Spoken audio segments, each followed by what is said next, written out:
साथियों नमस्कार, मैं सत्येंद्र कुमार। सबसे पहले अपने दर्शकों को एक ज़रूरी सूचना देना चाहता हूं कि द न्यूज़ रे अब बन गया है द भारत न्यूज़। अपना प्यार और समर्थन ऐसे ही हम पर बनाए रखें। दोस्तों, मैं अपने गांव आया हुआ हूं और यहां गांव में आने के बाद कुछ बातों का आपको स्पष्ट रूप से एहसास होने लगता है। सोचा क्यों ना आपके साथ साझा करूं। भारतीय समाज और ख़ासकर कि भारतीय हिंदू समाज जिस तरीके से विभिन्न जातियों में बटा हुआ है, गांव में आने के बाद विभिन्न जातियों में यह अलगाव, यह बंटवारा आपको बड़े ही करीब से देखने को मिलता है। जब आप गांव में आएंगे तो आप देखेंगे कि जो गांव में जो बस्तियां बसाई गई हैं वो किस तरीके से जातियों के नाम पर बसाई गई हैं। आपको ठाकुर समाज की, ब्राह्मण समाज की या जो तमाम स्वर्ण समाज हैं उन लोगों की बस्तियां अलग देखने को मिलेंगी, और जो तथाकथित नीची माने जाने वाली जातियां हैं, चाहे वो पासी समाज हो, चमार समाज हो, लुहार समाज हो, कुर्मी समाज हो, बढ़ई समाज हो, इन लोगों की जो बस्तियां हैं वो आपको अलग देखने को मिलेंगी। और किस तरीके से जो आज भी जातियों के नाम पर अलगाव, भेदभाव और बंटवारा देखने को मिलता है वो गांव में बड़े ही स्पष्ट रूप से दिखाई पड़ता है। और हिंदू समाज में इसी बंटवारे को बाबा साहब अपनी एक लेखनी में, अपनी एक पुस्तक में एनिहिलेशन ऑफ कास्ट में कितने स्पष्ट रूप से लिखते हैं, मैं आप लोगों से साझा करना चाहूँगा। दरअसल 1935-36 के दौर में जात पात तोड़क नाम की एक संस्था होती है, और जो कि उस समय जो स्वर्ण समाज के लोगों ने बनाई थी, और भारतीय समाज में जातियों के नाम पर जिस तरीके से अलगाव है उसको दूर करने के लिए संस्था बनाई गई थी। और जात पात तोड़क लाहौर में होने वाले अपने अधिवेशन में अध्यक्ष के रूप में बाबा साहब को निमंत्रण भेजता है, और जिसके बाद बाबा साहब उस सम्मेलन के लिए अपना अध्यक्षीय भाषण लिखते हैं। हालांकि बाद में वो सम्मेलन नहीं हो पाया था, क्योंकि जो जात पात तोड़क मंडल जो संस्था थी उनके सदस्यों को यह लगता था कि जो बाबा साहब का अध्यक्षीय भाषण है वह हिंदुओं को अच्छा नहीं लगेगा और इससे समाज में जो है नफ़रत फैलेगी। और जब ये भाषण मैं आपको बता रहा हूँ, उससे पहले ये भी बता दूँ कि जो उस समय ये घटना हुई कि बाबा साहब के अध्यक्षीय भाषण को नहीं होने दिया गया, वही चीज़ अभी हाल ही में गूगल हेड ऑफिस यूएस मतलब अमेरिका में भी देखने को मिली, जब थैनमोजी सुंदरराजन जो यूएस बेस्ड दलित एक्टिविस्ट हैं उनको निमंत्रण दिया गया था कि वो आएँ और जातियों के नाम पर जिस तरीके से समाज में विद्वेष है उस पर अपनी बात रखें। तो किस तरीके से गूगल के जो तमाम एम्प्लॉइज़ हैं उन लोगों ने ख़त लिखकर या ईमेल लिखकर ये अपना विरोध दर्ज किया था कि थैनमोजी सुंदरराजन के भाषण से जो समाज है या जो गूगल हेड ऑफिस है उससे लोगों में जो है विद्वेष फैलेगा और उससे लोगों में जो है एक अलगाव की भावना पैदा होगी।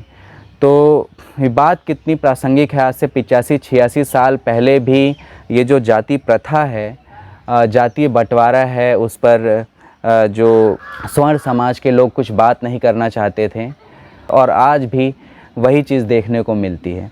खैर, मैं बाबा साहब के उस लेखनी की तरफ आपको ले चलता हूँ। तो जब वो सम्मेलन रद्द कर दिया गया और बाबा साहब का अध्यक्षीय भाषण नहीं हो पाया, तो बाबा साहब ने अपनी लेखनी एक किताब के रूप में पब्लिश की, और उस किताब का नाम है एनिहिलेशन ऑफ कास्ट, जात पात का विनाश।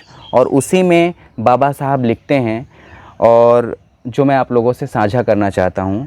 अपनी उस लेखनी में बाबा साहब एक सवाल उठाते हैं कि क्या हिंदू एक समाज है, और उसके जवाब में बाबा साहब लिखते हैं कि सबसे पहले हमें यह मानना होगा कि हिंदू समाज एक मिथक है। हिंदू शब्द अपने आप में विदेशी नाम है। यह नाम मुसलमानों ने यहाँ के निवासियों को अपनी पहचान के लिए दिया था।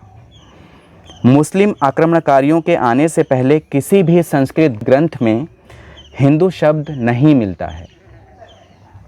इसका एकमात्र कारण यह था कि उस समय के लोगों को इस नाम की ज़रूरत ही नहीं पड़ी, क्योंकि उस समय उनमें यह भावना ही नहीं थी कि वे समान अधिकारों वाले समाज के अंग हैं। इस प्रकार के हिंदुओं के समुदाय को एक संगठित समाज नहीं माना जा सकता। इस प्रकार के हिंदुओं के समुदाय को एक संगठित समाज नहीं माना जा सकता। वास्तव में देखा जाए तो हिंदू समाज जातियों का एक समूह मात्र है। इसमें हर एक जाति केवल अपने ही अस्तित्व के प्रति सजग व सक्रिय है और अपने अस्तित्व की रक्षा करना ही इसका एकमात्र व अंतिम लक्ष्य है। समुदाय में रहते हुए भी हिंदुओं में संघ की भावना नहीं पाई जाती, अर्थात हिंदू समाज को जातियों का संघ भी नहीं माना जा सकता। किसी भी जाति को यह एहसास ही नहीं है कि दूसरी जातियों से भी उसका कोई संबंध है। बस केवल हिंदू मुस्लिम दंगों के समय तो सब जातियां एक हो जाती हैं, बाकी समय में हर जाति दूसरी जाति से अलग रहने और अपनी अलग पहचान बनाए रखने की पूरी कोशिश करती है। और ये बात इतनी प्रासंगिक है दोस्तों, जो उस समय बाबा साहब ने कही थी कि जब हिंदू मुस्लिम की बात आती है तब तो समाज को एक होने की बात कही जाती है और बाकी समय में सब लोग अपनी अपनी जातियों को लेकर व्यस्त हैं। और उसी बात को बाबा साहब भी उस समय कह रहे हैं। ये जातियां न केवल अपनी जाति में ही खान पान और शादी विवाह का संबंध रखती हैं, बल्कि बहुत से जातियों ने तो अपना अलग पहनावा व रहन सहन भी तय कर रखा है ताकि वे दूसरे लोगों से अलग दिखें। भारत में विदेशी सैलानियों का मनोरंजन करने वाले असंख्य तरह के पहनावे देखने को मिलते हैं। उसका कारण भी यहाँ बहुत सी जातियाँ होना है। सच्चाई तो यह है कि एक आदर्श हिंदू वही है जो बिल में रहने वाले उस चूहे की तरह है, जो अन्य लोगों के संपर्क में आकर मेल मिलाप नहीं करना चाहता। तो बाबा साहब हिंदू समाज की जो तुलना है उस चूहे से करते हैं कि जो बिल में रहता है और बिल से बाहर आकर अन्य जीव जंतुओं से मेल मिलाप नहीं करता है। हिंदुओं में सामूहिक चेतना की भारी कमी पाई जाती है। हर एक हिंदू में जो चेतना है वह उसकी अपनी ही जाति की चेतना है, सामूहिक चेतना नहीं है। और यही कारण है कि हिंदुओं को एक समाज या एक राष्ट्र नहीं कहा जा सकता। फिर भी ऐसे काफ़ी भारतीय हैं जिनकी देशभक्ति उनको यह मानने की स्वीकृति नहीं देती कि भारत एक राष्ट्र नहीं है, बल्कि यह तो केवल विभिन्न समुदायों के असंगठित लोगों की एक भीड़ है। हिंदू लोग इस बात पर जोर देते हैं कि ऊपर दिखाई पड़ने वाली अनेकता के पीछे आधारभूत एकता है जो हिंदुओं के जीवन को प्रभावित करती है। यह एकता पूरे भारत में हिंदुओं की आदतों, रिवाजों, परंपराओं, आस्थाओं, विश्वासों और विचारों की समानता में व्याप्त है। लेकिन इसी के कारण इसी नतीजे पर नहीं पहुंचा जा सकता कि हिंदू एक समाज का निर्माण करते हैं। ऐसा सोचना किसी समाज के गठन में आवश्यक अवयवों को समझने में गलती का परिणाम होगा। शारीरिक रूप से पास रहने वाले मनुष्य वैसे ही समाज का निर्माण नहीं कर सकते जैसे समाज का कोई सदस्य अन्य लोगों से दूर रहकर भी समाज की सदस्यता नहीं खोता।